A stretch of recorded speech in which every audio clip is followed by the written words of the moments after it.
Hey everyone, and welcome to our latest and greatest webinar, How to Make Recycling Communications Fun Again. Before we get started, let's do a little round of introductions.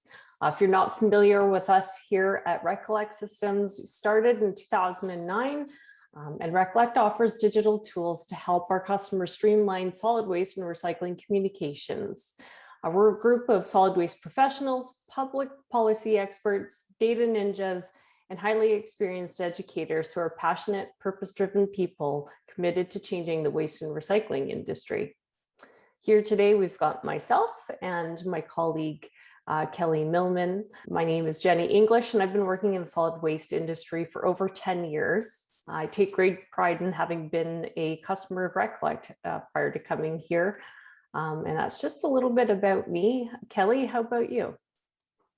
Hi everyone, I'm Kelly and I'm a Waste Solutions Manager here at Recollect. I've been with Recollect for over 3 years now, and previous to my time here, I worked for a private waste hauler here in Ontario, as well as a regional government doing recycling education. So like Jenny said, today we're going to be talking about putting the spark back into our work as recycling educators. I remember back when I was working for that regional government, going into schools and out into the community and teaching about the recycling program and how to properly participate. And it being so fun because it was really engaging. And I got to see, the faces of the residents or on the students when they learned that trash wasn't just trash, it could be recycled again, and just really loving that kind of interaction.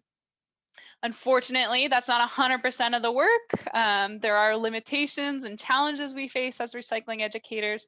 So we're going to talk about some of those today, but more importantly, we're going to address some of the digital solutions and how they can change the game and bring that fun back. Stay tuned until the end because Jenny's going to give us a quick guided tour of some Recollect solutions. Thanks, Kelly. And yeah, I mean, certainly it goes without saying that the solid waste and recycling industry is kind of constantly evolving, from the introduction to curbside collection of recycling way back when, to program changes and to constant fluctuations in the market, and now even a global pandemic. While we're all constantly working to keep up with all of these changes, trying to push forward in the battle against waste creation and contamination, it's no surprise and no wonder that people are confused. In this day and age, they're constantly being bombarded with new information left, right, and center. So we need to find ways to keep their attention and save both their time and our own. The question to me really is, how do we make this easy for the people to get the answers that they need while making life easy on the part of the recycling and waste reduction educators themselves? Kelly, I know that you've worked hard at meeting the needs of our current customers, many of whom are also recycling waste reduction educators themselves. Do you notice any particular trends in the recycling and communications part of things? I do. Yeah, a lot of the recycling educators right now are feeling overburdened and overwhelmed. There's a lot of information to cover. Like you said, it's constantly evolving, constantly changing. So it's really costly to keep the information up to date. And then, of course, it's time consuming and tiring as well. So many are still relying on those traditional print lists of what goes where material, which of course are expensive to print, expensive to create and mail out. But then they're also, quite likely going to become waste in and of themselves. And then a lot of those residents we know have the wish cycler mentality, so they're already assuming they know the rules, and they may not even be looking at the print lists or the website lists if they're available. So I think we need to make the recycling information we provide easier and more accessible for residents, but then also more engaging. So the challenges that we face go beyond the work we do at our desk and into the community. Jenny, I'll let you speak to that part of things.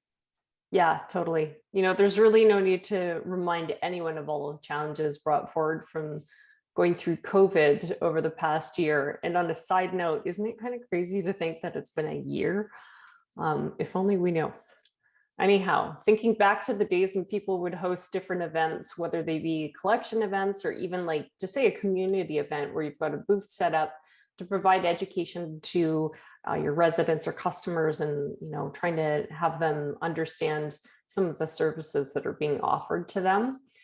They're really great opportunities to get out and interact with the community, but they can also be really costly when it comes to say extra staff time, paying for additional promotional materials. Maybe you even need to pay to be there.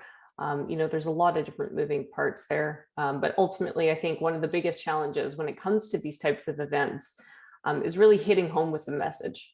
People are already distracted when they come to these events, and despite the fact that they want to learn more, the distractions can easily lead people to forget, and it doesn't always give people like the best opportunity to then go home and pass that message along. I think back to my own experience in being a part of these community events where we had booths set up and we were providing information to residents about new programs that we were launching and new initiatives. And between the excitement of the event overall, kids are pulling their parents in every which direction, and people are being distracted by all of the promotional materials and gadgets and who's its and what's its. I found it was super hard to keep someone's attention when they came by to see what we were up to. They were definitely distracted. All in all, we would always get some really good turnout at those events, and certainly hope to get the message through to residents, but so many times we did find that we were still experiencing the same problems with, say, contamination. I know contamination is, of course, a topic that constantly comes up with our customers, and new customers coming on board as well. Kelly, I'm curious, do you have any thoughts on that? Yeah, for sure. So when we look at what happens when our outreach doesn't actually make a connection, we find out quite quickly that the assumptions residents are making are very costly. So again, residents are assuming they know the rules, they have that wish cycler mentality. They may not look at any of the work we're putting out there and the outreach we're putting out there. I think there's issues with staff being guilty of this, maybe not being up to date with the rules because they are constantly changing, and it can be really hard to highlight those changes and be up to date with them. And then, teachers as well, misguiding their students, trying to teach them about recycling. And I think, yeah, so there's a lot of issues that come out of assumptions, but of course, the major one being contamination, like you said, which we all know comes at a huge cost, but then also simply producing too much waste. So I remember when I began back at the private hauler I worked for, the owner making this point to me in a really impactful way. And he said, let's look beyond the environmental impacts and the education concerns, which of course are important. But when you look at it from an economical standpoint and from a business standpoint, it's also not sustainable from that point either, because there's landfills that are land, and then land is in high demand. So it's quite expensive to have land that's filling up with garbage. And what happens when that's full? There's we can't keep putting garbage in our land. So assuming something is recycling comes at a cost, and contamination cost, but assuming everything's garbage comes at a cost as well.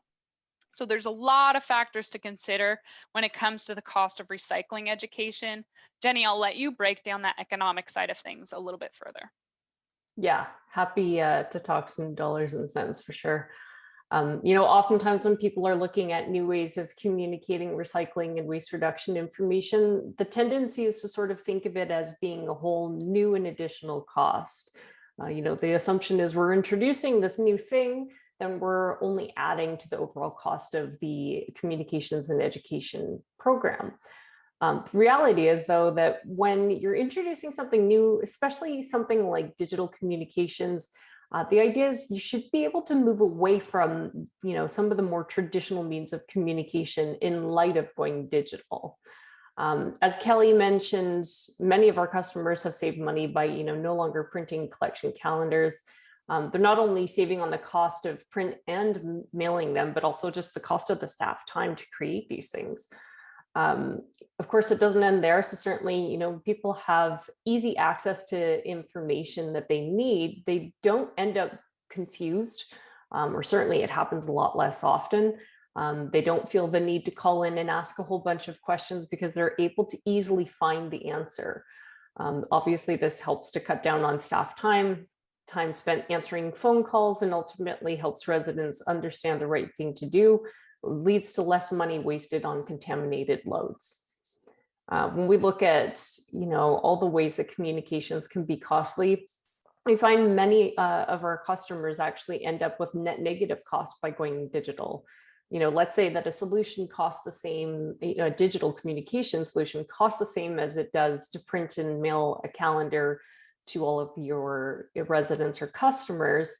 But you choose to stop creating printed calendars because you've got the digital tool available. You should effectively save money, not only on the printing, the mailing, staff time to create these things, maybe any associated approvals that need to be done. Maybe you're using a communications consultant, so you no longer need them to help with that sort of portion of things. And you really should experience reduced call volumes to boot, because the information, again, is readily available, easy to find, and then hopefully the phone stops ringing as often as it used to. We've definitely heard great stories from some of our customers and some of the savings that they've experienced from having gone digital. So from the town of Cary that no longer prints calendars. So they've seen a savings of over $5,000 in print, design, and paper costs for the annual calendars that they were making. The town of Williamsburg, Virginia has stopped printing recycling guides, and so they're saving money by doing that. And then even the city of Calgary, who determined that they saved an amazing $400,000 per year by no longer printing and distributing calendars. Also, what's super interesting about Calgary is that they actually figured out that it was the equivalent of 200 trees in printed material, and that's per year. Like that goes way above and beyond just the economics of that, and certainly really looking at the whole triple bottom line there. And of course, the economics of saving doesn't end there. There's always cost of running education programs for schools and doing what we can to stop people from wish cycling. And Kelly, I don't know about you, but the first thing that comes to mind when we think of these two things is the waste sorting game. Yeah, I love the game. It's been really popular over the last year, especially with recycling educators not being able to get out there in their community and do the same kind of outreach as they traditionally have done. So a really great digital or virtual solution to having that education.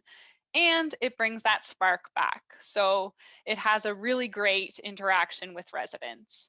It's also wonderful for correcting behavior, like you said, of those wish cyclers. I think our residents or people come to us and ask us questions when they don't know how to properly dispose of something. So maybe something tricky like household hazardous waste or electronics, and they seek those answers.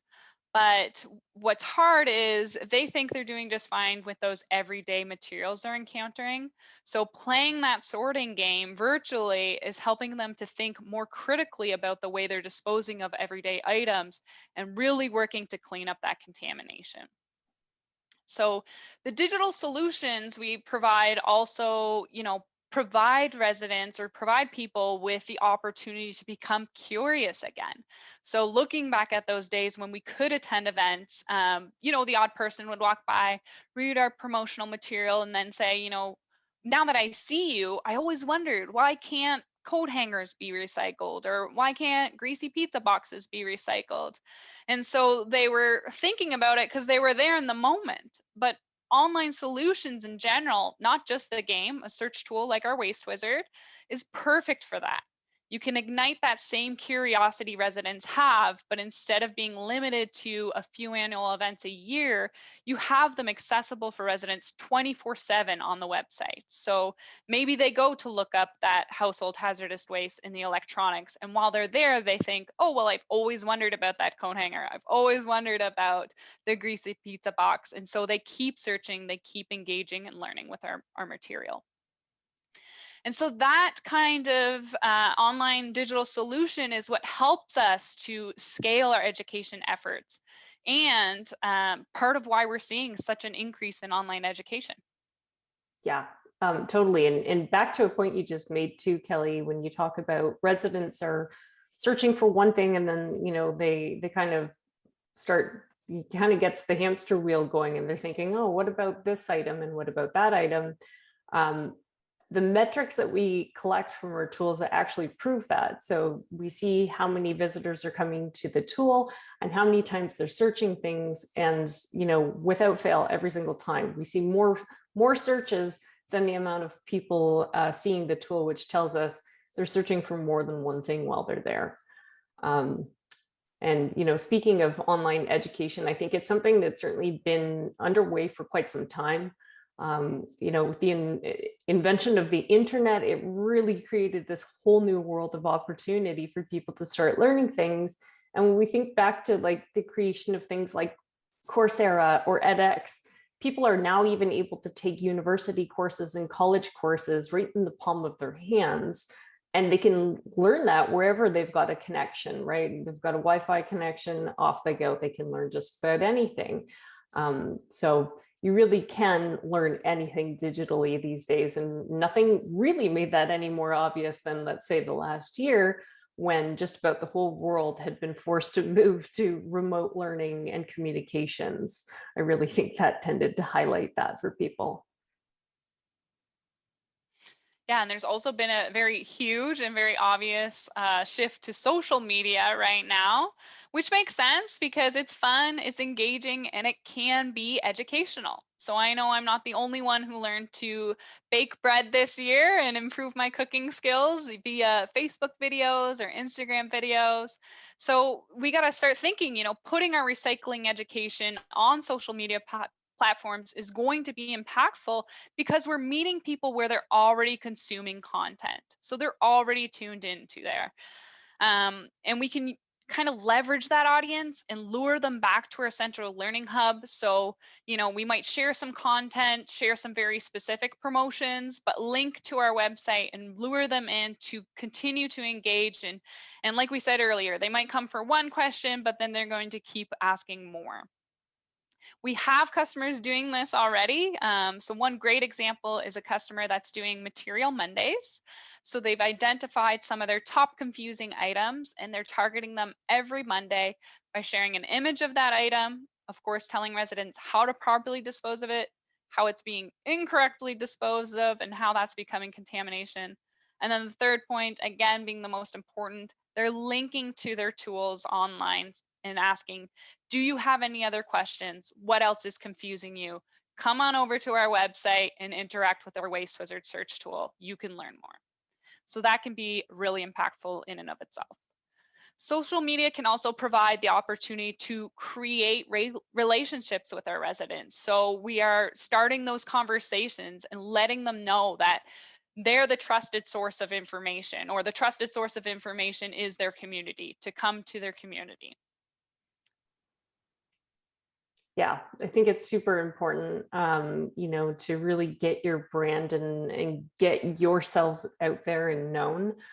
In my experience in the waste industry, it was always of utmost importance to have people understand and know where the message is coming from. You put so much work into your own branding strategy, and you really don't want to lose sight of that when going digital. People know you as the authority on this subject, so you want them to look to you to get this information. And the best way to do that is to keep your brand and messaging consistent across all platforms and also upfront and center. So another reason going digital is key is it gives us data, and data is what's going to help us make better decisions. So digital solutions are going to provide you with a lot of insight. What are residents asking most about? Again, what are they most confused about? So the Material Mondays, those were drawing attention to the top searched items, the most confusing items for residents. And that's going to be really impactful because you can attack those contamination items one by one. So it takes some of the guesswork out of creating your promotional material. There's a lot of information to tackle. It's constantly evolving. So knowing what to tackle first is really key. It also helps us to feel good about the work we're doing. So as Jenny mentioned, we know residents are coming and interacting with our tool. We can see that they're interacting with our tool not once, but time and time again. So it reminds me of being out in the community and seeing those faces light up when we taught them something new or corrected their behavior. We can still have that kind of engagement and feel that we're having that impact and making that reach. We do it through the data we're seeing and making sure that, you know, residents are interacting with our tools and we're highlighting the items they're most confused about further. So now that we know why going digital is so important, let's take a peek at some of our digital solutions. Yeah, thanks, Kelly. Let's take a peek here. So we're going to fly on over to the city of Vancouver. That's where Recollect's headquarters are, so it just seemed quite fitting. So let's take a quick peek at some of the things that we offer. We'll focus first on the Waste Wizard. So that's the tool that allows residents to type in something that they have that they need to get rid of and figure out how to properly dispose of these items. Things like hangers, we see those constantly contaminating different loads. So in this example, they have a drop-off option available to them. So now they know, okay, this item can actually be dropped off for recycling. It's actually not accepted into their recycling container or anything like that at the curb. And then if they were to recycle something or they wanted to look up, an item that does get recycled at the curb, like something as specific as a milk carton, we would then see, okay, here's the option here. I can bring that item right to my curbside container and get rid of it there. All of the information that goes into this, again, is totally specific to your program. So it's going to be reflective of that. It'll say everything you want it to say about those items in there. So whether it be something that should be recycled, should be dropped off, could be donated for reuse or even repaired, you can include all of that great information right inside of the Waste Wizard. And then the best part of it all, again, as we've mentioned, is that you can, of course, collect metrics from this all. So you're seeing what people are searching while they're here. The collection calendar, super simple tool. This allows residents to come in, maybe they're a little bit confused about when to put their stuff to the curb. Maybe they just moved to the area and they don't know when anything gets collected. This allows them to come get an address specific collection calendar. They can see what's being collected on what day, and then they can also see if there is a shift in collections because of a holiday.